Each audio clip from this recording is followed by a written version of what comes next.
Alright, what's up guys? Today I will finally be breaking down Borealis vs Whisper of the Worm and seeing which one is better with everything included, the perks, the ammo, everything, the damage, all the good stuff.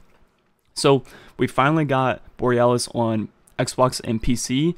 It's no longer just a PS4 exclusive, and both weapons got buffed in update 2.0. So we're going to break down all the changes and what's going on here. So first, with the damage numbers of Borealis, the body shot hit 1393.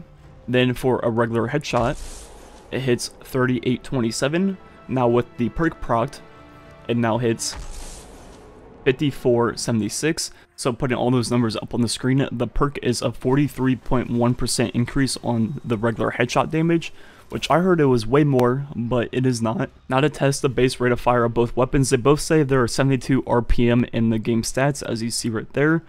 But I'm going to go ahead and test and shoot 5 bullets of each and see how long it takes to do the calculations of damage per second. So as you see right here, shooting 5 shots, it took 3.307 seconds, which means the damage per second without the perk is 5,786, and with the perk it's 8,279.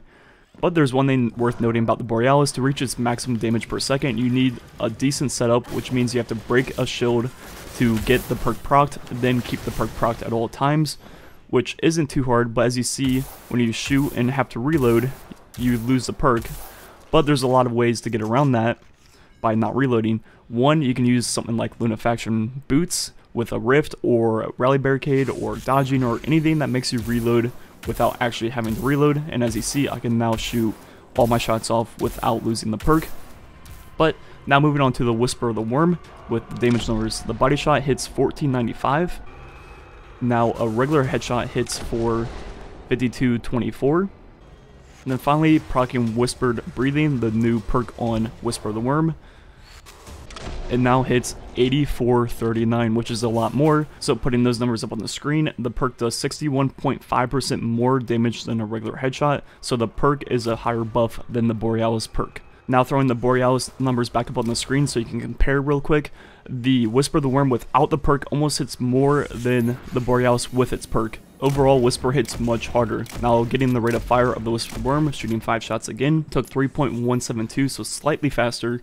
So the damage per second without the perk is 8,234, and with the perk is 13,303, which is a lot more than the Borealis. So now comparing the damage per second of both weapons without the perks procced, the Whisper hits 42.2% more damage per second, than with both perks procced, the Whisper does 60.7 more damage per second.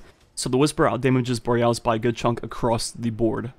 Another thing to mention is the Whisper of the Worm has 2 perks that greatly impact its ammo economy. The first being White Knell. When you land 3 precision shots back to back, you get all 3 shots back from thin air, not the reserves. Then also Mulligan. When Mulligan is procced, you get a bullet back for free, also not from reserves.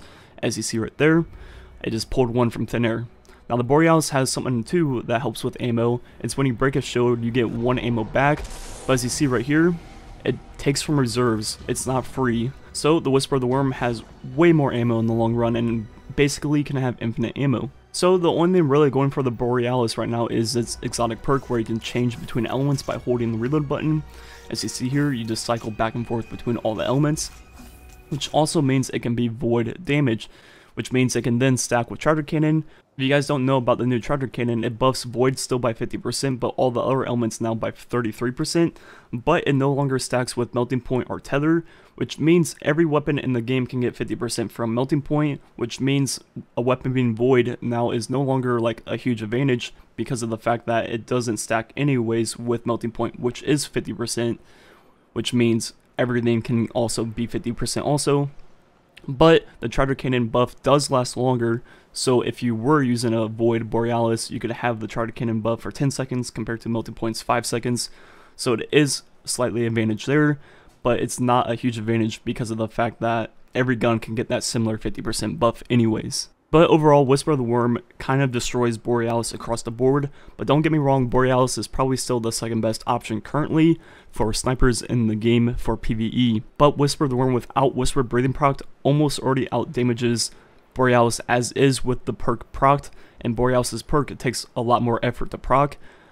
And Whisper with its perk, which all you have to do is ADS for 2 seconds, then skyrockets and way outdamages Borealis by a huge factor. Then on top of that, it has White Knell and Mulligan, which gives it free ammo.